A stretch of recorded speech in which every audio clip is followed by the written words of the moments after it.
Hello दोस्तों, RV रोचक कहानी में आपका स्वागत है। आज की कहानी है किराए की कोख। आज नीलम का सिर बहुत तेज भन्ना रहा था। काम में भी मन नहीं लग रहा था। रात भर सो न सकी थी। इसी उधेड़-बुन में लगी रही थी कि क्या करे क्या न करे। एक तरफ बेटी की पढ़ाई तो दूसरी तरफ फीस की फिक्र। अपनी इकलौती बच्ची का दिल नहीं तोड़ना चाहती थी, पर एक बच्चे को पढ़ाना इतना महंगा हो जाएगा उसने सोचा न था। पति की साधारण सी नौकरी, उस पर शिक्षा का इतना खर्च। आजकल एक आदमी की कमाई से तो घर खर्च चल ही नहीं पाता है। तभी बेचारी छोटी सी नौकरी कर रही थी। इतनी पढ़ी लिखी भी तो नहीं थी कि कोई बड़ा काम कर पाती। बड़ी दुविधा में थी। यदि वह सरोगेट मदर बने तो क्या उसके पति उसके इस निर्णय से सहमत होंगे? लोग क्या कहेंगे? कहीं ऐसा तो नहीं कि सारे रिश्ते नातेदार उसे कलंकिनी कहने लगे। नीलम सोच रही थी, तभी अचानक अमिता की आवाज़ से उसकी तंद्रा टूटी। माथे पर सिरवटे लिए क्या सोच रही हो नीलम? वही मिनी की आगे की पढ़ाई के बारे में। अमिता, फीस भरने का समय नज़दीक आ रहा है और पैसों का इंतजाम है नहीं। इतना पैसा तो कोई सगा भी नहीं देगा, और दे भी तो लौटाओगी कैसे? घर जाती हूँ तो मिनी की उदास सूरत देखी नहीं जाती, और यहाँ काम में मन नहीं लग रहा। नीलम बोली, मैं समझ सकती हूँ तुम्हारी परेशानी, इसलिए मैंने तुम्हें सरोगेट मदर के बारे में बताया था। फिर उसमें कोई बुराई भी नहीं है नीलम। जिन दंपतियों के किसी कारण बच्चा नहीं होता, या फिर महिला में कोई बीमारी हो जिससे वह बच्चा पैदा करने में असक्षम हो, ऐसे दंपति स्वस्थ महिला की कोख किराए पर लेते हैं। जब बच्चा पैदा हो जाता है तो उसे उस दंपति को सुपुर्द करना होता है।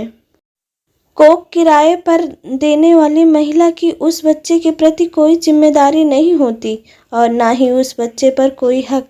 इसमें उस दंपति महिला के अंडाणुओं को पुरुष के शुक्राणुओं से निषेचित कर कोख किराए पर देने वाली महिला के गर्भाशय में प्रत्यारोपित कर दिया जाता है। यह कानूनन कोई गलत काम नहीं है। इससे तुम्हें पैसे मिल जाएंगे जो तुम्हारी बेटी की पढ़ाई के काम आएंगे। अमिता, तुम तो मेरे भले की बात कह रही हो, किंतु पता नहीं मेरे पति इसके लिए मानेंगे या नहीं। नीलम ने मुंह बनाते हुए कहा, और फिर पड़ोसी रिश्तेदार क्या कहेंगे? अमिता ने कहा, बस तुम्हारे पति मान जाए, रिश्तेदारों की फिक्र न करो। वैसे भी तुम्हारी बेटी का दाखिला कोटा में IIT प्रवेश परीक्षा की तैयारी कराने वाले इंस्टीट्यूट में हुआ है। वह तो वहाँ जाएगी ही, और यदि तुम कोख किराए पर दोगी तो तुम्हें भी तो लिटिल एंजल सेंटर में रहना पड़ेगा, जहाँ अन्य सरोगेट मदर भी रहती हैं। तब तुम कह सकती हो कि अपनी बेटी के पास जा रही हो। नीलम को अमिता की बात जच गई।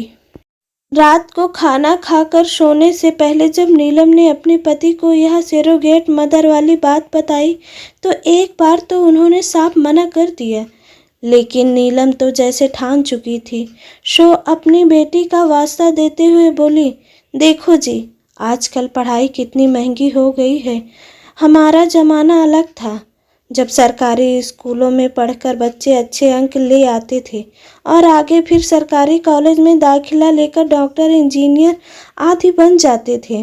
पर आजकल बहुत प्रतिद्वंद्विता है।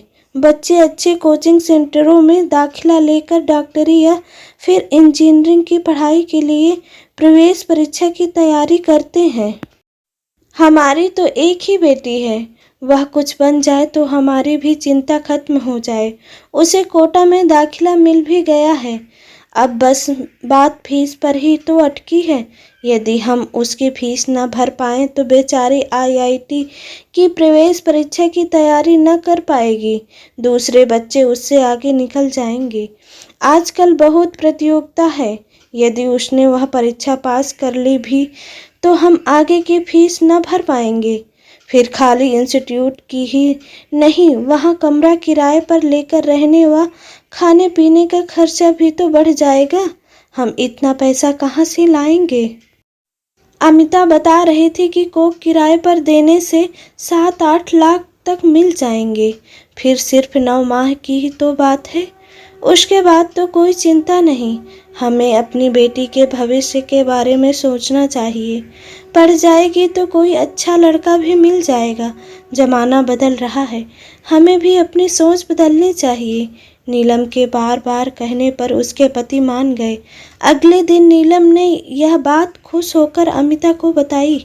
अब नीलम बेटी को कोटा भेजने की व स्वयं के लिटिल एंजल जाने की तैयारी में जुट गई। उसे कुछ पैसे कोक किराए पर देने के लिए एडवांस में मिल गए। उसने मिनी को फीस के पैसे देकर कोटा रवाना किया और स्वयं भी लिटिल एंजल रवाना हो गई।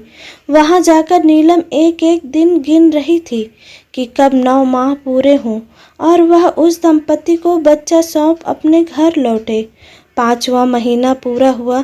बच्चा उसके पेट में हलचल करने लगा था। वह मन ही मन सोचने लगी थी कि लड़का होगा या लड़की, क्या थोड़ी शक्ल उससे भी मिलती होगी। आखिर खून तो बच्चे की रगों में नीलम का ही दौड़ रहा है। क्या उसकी शक्ल उसकी बेटी मिनी से भी कुछ मिलती जुलती होगी। वह बार बार अपने बढ़ते पेट पर हाथ फिराकर बच्चे को महसूस करने की कोशिश करती और सोचती कि काश उसके पति भी यहाँ होते। उसके शरीर में हार्मोन भी बदलने लगे थे। 9 माह पूरे होते ही नीलम ने एक स्वस्थ लड़की को जन्म दिया। वे दंपति अपने बच्चे को लेने के इंतजार में थे। नीलम उसे जी भर के देखना चाहती थी, उसे चूमना चाहती थी, उसे अपना दूध पिलाना चाहती थी, किंतु अस्पताल वालों ने झट से बच्चा उस दंपति को दे दिया। नीलम कहती रह गई कि उसे कुछ समय तो बिताने दो बच्चे के साथ। आखिर उसने 9 माह उसे पेट में पाला है, लेकिन अस्पताल वालों नहीं चाहते थे कि नीलम का उस बच्चे से कोई भावनात्मक लगाव हो, इसलिए उन्होंने उसे कागजी कार्रवाई की शर्तें याद दिला दी। उनके मुताबिक नीलम का उस बच्चे पर कोई हक नहीं होगा। नीलम की ममता चीत्कार कर रही थी। अपनी बेटी को पढ़ाने के लिए उसने अपनी कोख 9 माह किराए पर क्यों दी। ऐसा महसूस कर रही थी जैसे ममता बिक गई हो। वह मन ही मन सोच रही थी कि वाह रे शिक्षा के बाजारीकरण, तूने तो एक माँ से उसकी ममता भी खरीद ली।